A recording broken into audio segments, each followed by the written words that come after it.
dressed like this because I've got a whale. But, no. Welcome to another beer review, and this is one that I'm actually really interested to try. Because it's a style that I actually really enjoy when I drink it, but I don't drink it that much. So, whenever I do drink this style, 9 times out of 10, it's a real treat for me. And I think it's a really actually underappreciated style, especially here in the UK, even though this is obviously an American beer. But yeah, so picked this beer up from Beermoth in Manchester, and I think roughly at the same time of me picking this up, Port Street Beer House had done a bit of like a tap takeover. So I'm not too sure if that's how this appeared in Manchester, or if these beers have been available to buy in places like Beermoth for a while. So it doesn't matter. Wales do not mean anything to me. Exclusivity with beer means absolutely nothing to me. If I can get my hands on something, I'm going to buy it. Am I going to put myself on a waiting list or queue up at a brewery or anything like that? Hell no. I'm too lazy for that sort of stuff. But saw a few beers from these guys being advertised on social media here in the UK. And when I was in Manchester to watch Hugh Cornwell at the Academy, I was picking up a few beers to give to my good friend Rob from Hopsy, because we were doing a bit of a mystery beer trade. And when I saw this, it just sounded absolutely divine. And I was like, I'm going to get a can of this for myself, because I'm a selfish prick like that. But yeah, so today we're going over to the, Barrier Brewing Company, and this is a can of the Nothing Is Too Much, which is a 2 times dry hopped with mosaic, citra, and brewed with tangerine, mango, and peach puree. And this is, don't you hate it when you're talking about? Yeah, I've had a couple of beers tonight. Leave me alone. So this is a triple IPA, clocking in at 7% ABV, called Nothing Is Too Much, brewed by Barrier Brewing Company, in collaboration with Tap and BarrelCraftBeerBar in Swilltown, New York. I'm not too sure. I can't read that. Joe, if you're watching this, I'm sure you can decipher that. Obviously, before I upload this video, I will actually do research. But yeah, I'm sure Port Street Beer House in Manchester were doing a Barrier Brewing Company tap takeover, because they do. I'm probably getting the breweries completely mixed up, but I don't care. I'm going to upload it to YouTube anyway. I'm sure they were hosting a Barrier Brewing Company tap takeover, and one of the beers was like a French toast double IPA or something, and I'm like, you know, that just sounds like heavenly to me. But I couldn't get to Manchester. But yeah, I could be wrong about the brewery, but the most important thing is it's got that independent craft logo from the ever so wonderful and not judgmental or elitist people at all over at the Brewers Association, who I really do not have any respect for, because they love to politicise our beer, but at the same time they have widened the goalposts for breweries like Sam Adams. I've probably got that information wrong as well, but I don't care. I don't care. The moral of the story is, just brew beer. Let me enjoy beer. Let me enjoy this, but at the same time, let me not feel guilty for buying a 6-pack of Pabst Blue Ribbon or Brewdog's Elvis juice. How am I harming the craft beer industry by buying beers like that when I spend much more money per beer on breweries like this? Do you know what I mean? I hate this bullshit elitism with craft beer. It pisses me off. It's like, if you enjoy a certain alcoholic beverage, keep buying it, and if people criticise or belittle you for buying that alcoholic beverage, fuck them off. Because 9 times out of 10, they are opinionated, elitist, entitled cunts. And they are much more harmful to the craft beer industry than any sort of takeover or acquisition or stake in a craft brewery can ever be. Because let's face it, if one brewery gets taken over, there are hundreds and thousands of other breweries that you can support. So get off my fucking dick with this bullshit, oh, you're buying a beer from that brewery. Well, do you actually like craft beer? Fuck this craft beer terminology as well, by the way. Because it's just become such a bastardized term.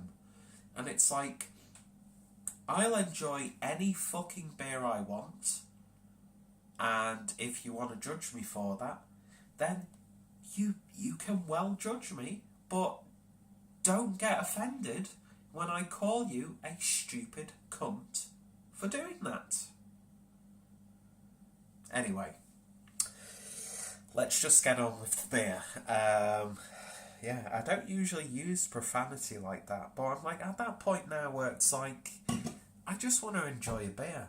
I don't care who brews it. I don't care how big the company that does brew it. Do you know what I mean? Unless I know for sure that the people involved are like neo-Nazi, racist, sexist, awful people, then obviously I don't want to give those people money. But why are we penalising breweries who actually want to make money, which is, that's what you're doing. You are a company. If you aren't making profit, you're doing very shit at your job. So when a big conglomerate like AB InBev or Heineken comes along, quite frankly, I think you're a fucking idiot if you turn that down. Because, yeah, there might be a big company who might have their own intentions. But, for instance, like Beavertown with the Heineken stuff. Or Four Pure with the Australian sort of edge.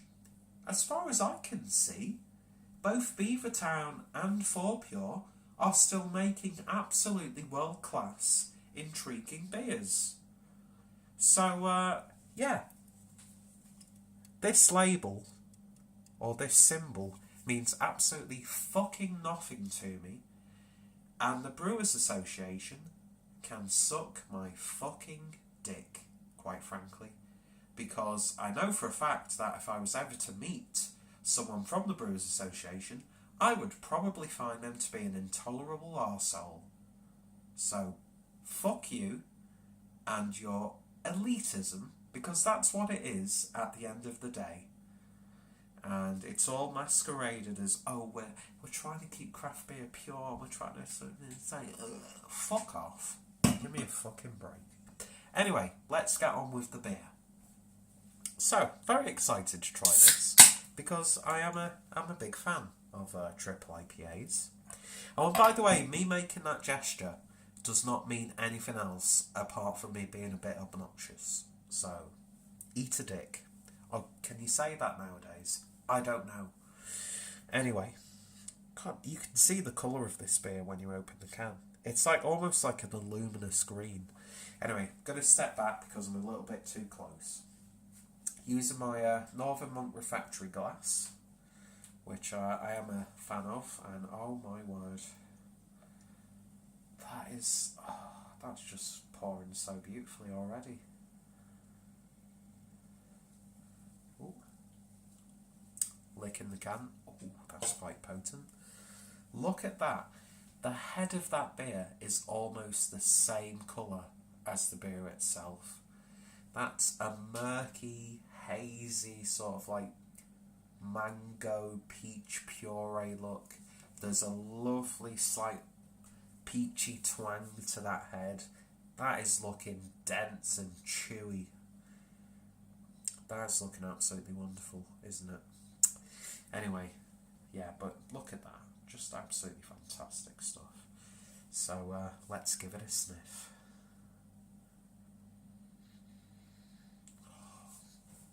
Oh, that smells so good.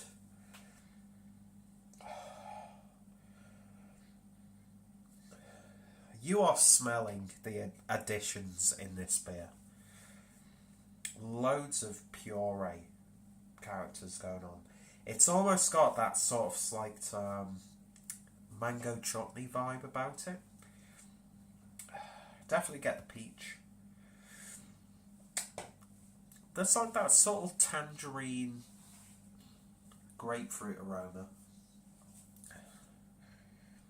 Oh, that smelled so good. That smelled absolutely wonderful.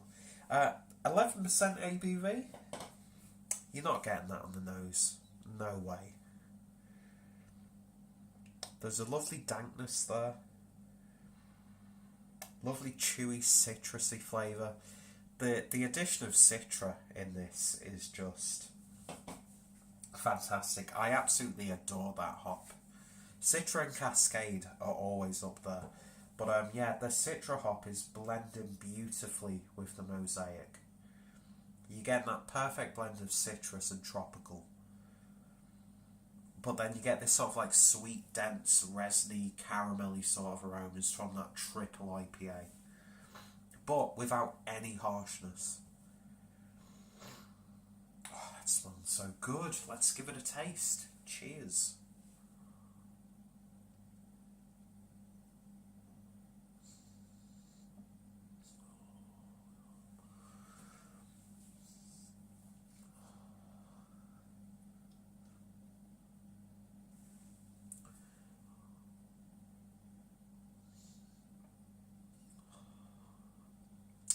So big, that is so bold, and that is so chewy and tempting. Oh, that alcohol is masked absolutely wonderfully.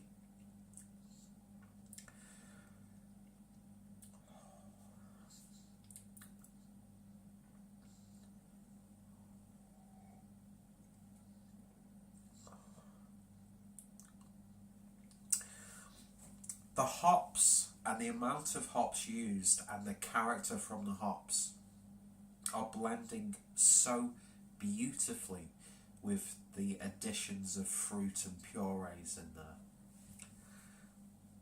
It's big, it's bold, it's chewy, full of citrus bite, loads of tropical resonance on the back end as well.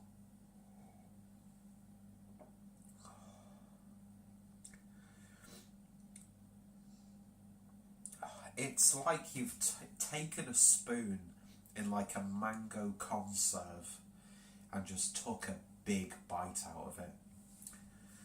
I think that sweetness is helping mask that alcohol, because you get that sort of like caramelly flavour in there, but it's not malty by any stretch like a lot of triple IPAs can be. Oh, that is drinking so lower than it actually is. There's not a month of Sundays where you would say that's an 11% ABV beer.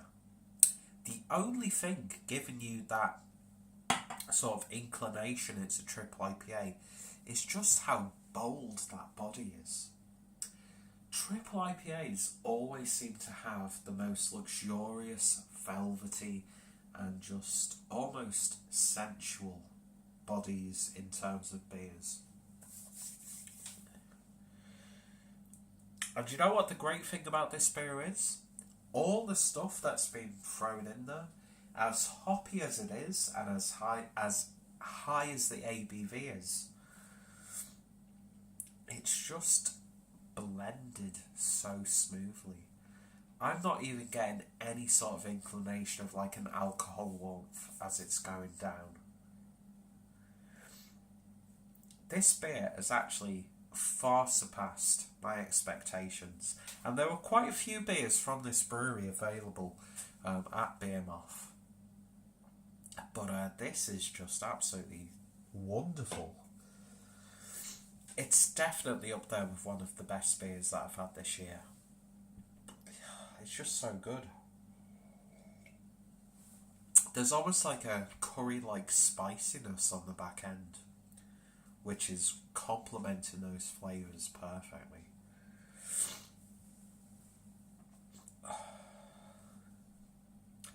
I actually think I've got this a little bit too cold. That's the only sort of negative point I can pick up on this beer. And that's down to me. That's not to the beer itself. I mean, I'm getting all those flavours.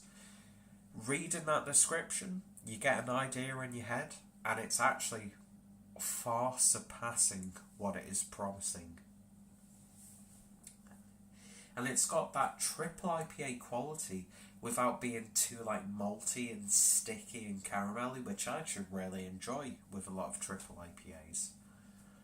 But yeah, if you love your sort of like hazy New England fruit bowl IPAs and you just want a bit of a bite, then this is definitely one that you should check out. That's a fucking special beer. That really, really is. I knew this was going to be a good beer, but not as good as it is actually drinking. So if anyone's been offended by my views and opinions on the craft beer industry, I do apologise, and I thank you for getting to this point. This is a special beer for sure. I'm drinking it now, even a few beers in, and I cannot pick out any faults at all or any discrepancies.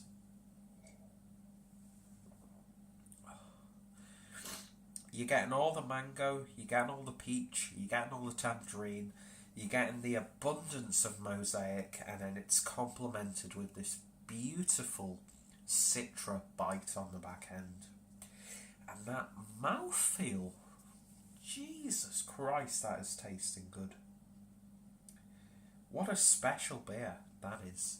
So if you get the opportunity to try that, whether you're in New York or in the UK, pick up a can of that, because that is absolutely fantastic.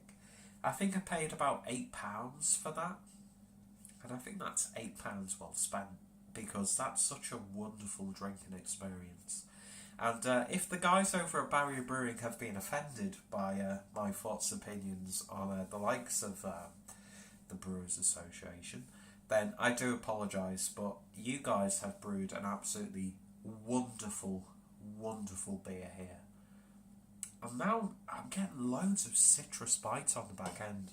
I love fruited IPAs, and it's examples like this as to why I enjoy them so much.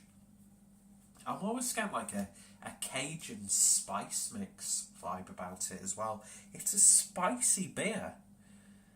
Do you know what I mean? It's got like almost like a chili-like quality to it. It's so wonderful. There's like a bite on the back end, which I'm really, really enjoying.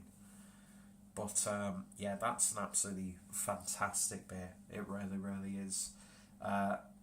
Legitimately contender for beer of the year this year.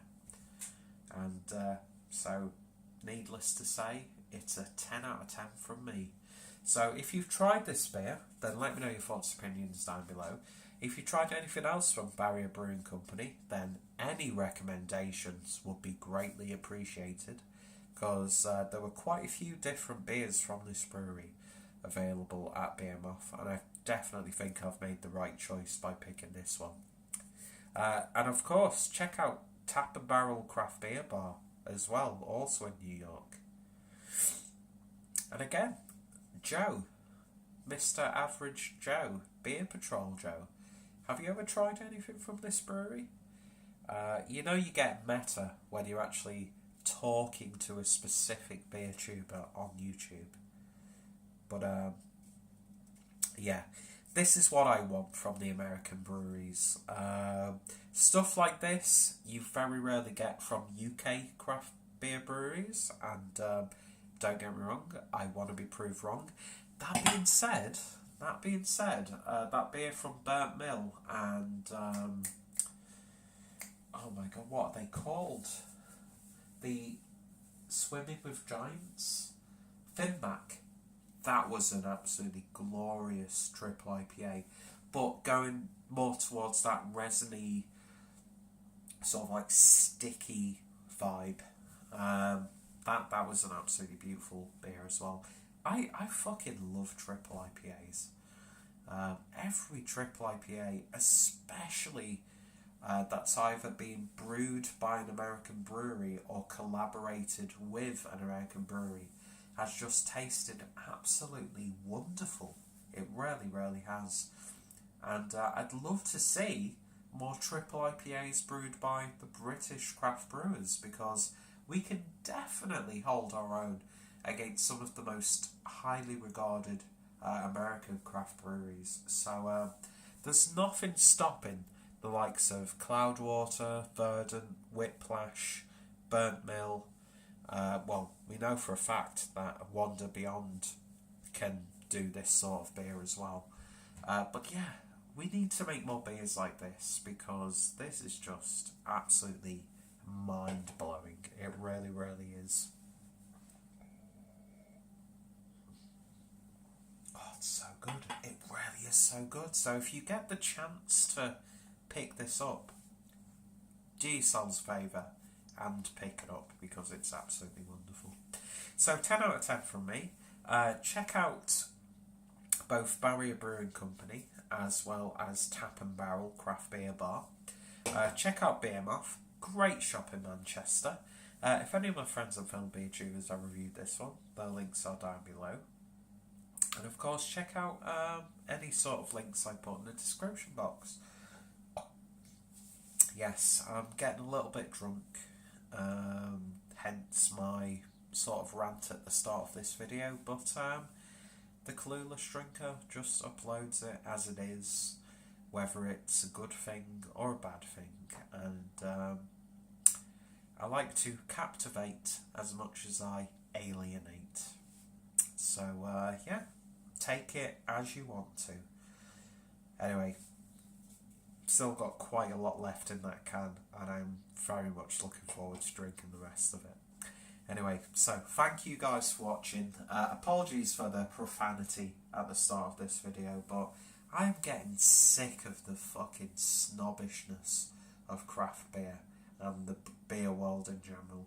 Even though I surround myself with some of the greatest minds in the world of craft beer, but you just need to look on various groups on Facebook, various threads on Twitter, posts on Instagram, and it's like, it's like, what the fuck are you doing? Just drink the beer, enjoy it, let people know that you enjoy it, but don't fucking judge other people for their alcoholic drinking decisions. It's like, what are we in, the 1920s? Anyway, thanks for watching, guys, and I will probably regret recording this video. 24 minutes. You're welcome. See you guys later.